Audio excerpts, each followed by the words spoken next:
कहानी के पहले भाग में आपने देखा कि रोमी अपने पति की शादी पैसों के लालच में चुड़ैल से करवा देती है।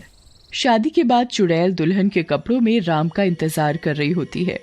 राम, अब आ भी जाओ, मैं इस दिन का कब से इंतजार कर रही थी। दूसरी तरफ राम स्विमिंग पूल के पास झूले में रोमी के साथ बैठा होता है। रात हो चुकी होती है। मैं आज बहुत खुश हूँ जी। तुम ये सब जेवर कपड़े पहनकर बहुत खुश हो रही हो, लेकिन तुमने बहुत बड़ी गलती की है रोमी। अरे आप चिंता क्यों करते हो, हम दोनों बहनों की तरह रहेंगी। जब घर में और लोगों के साथ रहने से प्यार नहीं बढ़ता तो बीवी के मामले में पता नहीं क्यों प्यार बढ़ जाता है। ओहो, देखो ना मेरी अकल। आज तो आपको रीमा के कमरे में जाना है। चलो चलो चलो, नहीं तो लोग कहेंगे मैंने उस बेचारी के साथ धोखा किया है। पैसे तो ले लिए लेकिन पति अभी भी खुद ही रखा है। चलो चलो जल्दी चलो। तुम्हारा दिमाग तो खराब नहीं हुआ? मैं कहीं नहीं जाऊंगा, मैं सिर्फ तुमसे प्यार करता हूँ। वाह जी वाह, ये तो गलत बात हुई। आपने कहा था कि मैं जो कहूँगी आप वही करोगे। अब चलो। हे भगवान, मैं कहाँ फंस गया। रोमी उसकी एक नहीं सुनती और उसे जबरदस्ती चुड़ैल के कमरे में छोड़ आती है और दरवाजा बाहर से बंद कर देती है। अरे अरे, ये क्या किया तुमने? रोमी दरवाजा खोलो। रोमी दरवाजा खोलो। दरवाजा सुबह ही खुलेगा जी। Bye, good night. चलो, मैं चली अपने मखमली बिस्तर पे सोने। कमरे में चुड़ैल राम को देखते ही अपना मुंह छिपा लेती है ताकि राम चुड़ैल का असली रूप ना देख पाए। अरे राम, तुम परेशान क्यों होते हो? आज तो हमारी सुहागरात है ना। अरे यार, तुम तो चुप ही रहो। तुम्हारी सुहागरात की तो ऐसी की तैसी दिमाग खराब करके रख दिया है। तुम उदास मत हो, आओ यहाँ मेरे पास आकर बैठो ना। सब तुम्हारी वजह से हुआ है। तुमने मेरी बीवी को लालच दिया, लेकिन तुम्हारा भी कोई फायदा नहीं है इसमें, क्योंकि मेरा प्यार सिर्फ मेरी बीवी का है, समझी? इतना बोलकर राम नीचे बिस्तर लगाकर सो जाता है।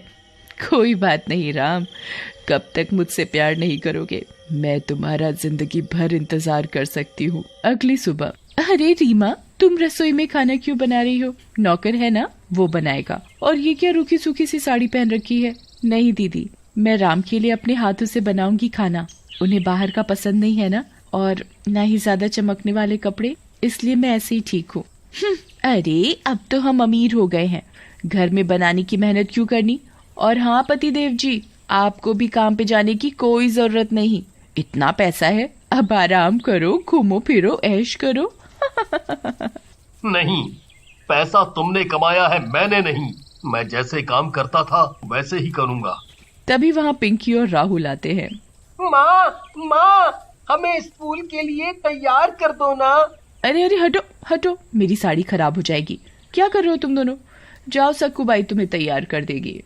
नहीं, मैं नौकरानी से नहीं तैयार होऊंगा, आप चलो ना। राहुल, पिंकी चलो, मैं तुम्हें तैयार कर देती हूँ, प्लीज चलो ना। रीमा के प्यार से कहने पर दोनों रीमा के साथ चले जाते हैं। रीमा उन्हें बहुत प्यार से तैयार करती है और उनसे बातें करती है। आंटी, हम आपको क्या कहकर बुलाएं? जो तुम्हारा मन करे वो बुलाओ। हम आपको माँ बुलाएं? हाँ, क्या कहा? माँ? हाँ हाँ, क्यों नहीं, ये तो बहुत अच्छा है। बच्चे बहुत खुश हो जाते हैं और चुड़ैल भी बहुत खुश हो जाती है। और इसी तरह कुछ दिन बीत जाते हैं। रोमी ने राम और बच्चों पर बिल्कुल ध्यान देना बंद कर दिया और रात में लेट पार्टी करने लगी। राम के सारे काम, खाना पीना चुड़ैल ही करती थी। इस तरह से राम अकेला महसूस करने लगा। थोड़ी देर मेरे साथ बैठो ना, कितने दिन हो गए, चलो आज साथ में खाना खाते हैं। अरे नहीं, इतनी रात हो गई, मैं तो पार्टी में गई थी और वहाँ से ही खा कर आई हूँ। अब थक गई हूँ, मैं सोने जा रही हूँ, खड़ा भी नहीं हुआ जा रहा। इतना बोलकर रोमी अपने कमरे में चली जाती है। राम रोने लगता है और खाना नहीं खाता। चुड़ैल ये सब देख रही होती है। चुड़ैल फिर से रीमा का रूप लेकर राम के पास आती है। उसे रूप बदलता दोनों बच्चे देख लेते हैं और डर के मारे अपने कमरे में चले जाते हैं। पिंकी, माँ तो चुड़ैल निकली, मुझे तो बहुत डर लग रहा है। डर मत भाई, अगर चुड़ैल माँ को हमें नुकसान पहुंचाना होता तो कब का पहुंचा देती। वो तो हमें बहुत प्यार करती है। दूसरी तरफ चुड़ैल रीमा के रूप में राम के पास जाती है और उसे चुप कराने लगती है। राम तुम चुप हो जाओ, मैं तो तुम्हें खुश देखना चाहती थी इसलिए मैंने ये सब किया। मेरा रास्ता गलत था लेकिन मैं तुमसे सच्चा प्यार करती हूँ। राम रीमा की अच्छाई कई दिनों से देख रहा था। रीमा ने पूरा घर बच्चे अकेले संभाल लिया था, इसलिए राम भी रीमा से प्यार से बात करने लगता है। फिर एक दिन, अरे राम, तुम्हारे जन्मदिन पर हम तुम्हारे पुराने गांव चलते हैं। अरे वाह, ठीक है। लेकिन मम्मी नहीं चलेगी, उन्हें गांव में अच्छा नहीं लगता। तो ठीक है, हम चारों ही चलते हैं। वो चले जाते हैं। दूसरी ओर धीमे धीमे रोमी अपनी पार्टियों और रोज की उस जिंदगी से बोर होने लगती है और परिवार से दूर हो गई है। उसे अब इस बात का एहसास होने लगता है। रोमी घर आती है। अरे सक्कू भाई, सब कहाँ गए? घर खाली खाली है। मेम साहब, सब गांव गए हैं, वो राम मालिक का जन्मदिन है ना आज, इसलिए। अरे मर गई रे, मैं तो भूल ही गई। लेकिन मुझे साथ नहीं ले गए? जरूर रीमा ने ही सबको बहकाया होगा। रोमी फटाफट से गांव जाती है। वहां उसकी माँ कविता और पापा होशियार चंद भी होते हैं। सब लोग राम का जन्मदिन मना रहे होते हैं और बहुत खुश होते हैं। ये सब देखकर रोमी को बहुत गुस्सा आ जाता है और वो गुस्से में रीमा के बाल पकड़ लेती है। ये सब तेरी वजह से हुआ है। मेरे पति और बच्चों को मुझसे दूर कर दिया तूने। चली जा मेरे परिवार से दूर। अरे रोमी, ये क्या कर रही हो? छोड़ो रीमा को। तुम ही लालच में आ गई थी और उसके बाद मुझे और बच्चों को तो तुम जैसे भूल ही गई। सिर्फ पार्टी और ऐशो आराम। नहीं, इसी ने मेरी जिंदगी खराब की है। मैं इसे नहीं छोड़ूंगी। रोमी रीमा के बाल खींचने लगती है। रीमा को गुस्सा आ जाता है और वो अपनी चुड़ैल के असली रूप में आ जाती है।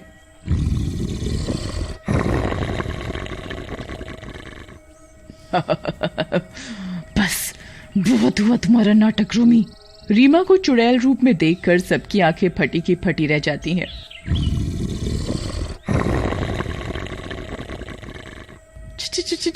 चुड़ैल रीमा, तुम चुड़ैल हो।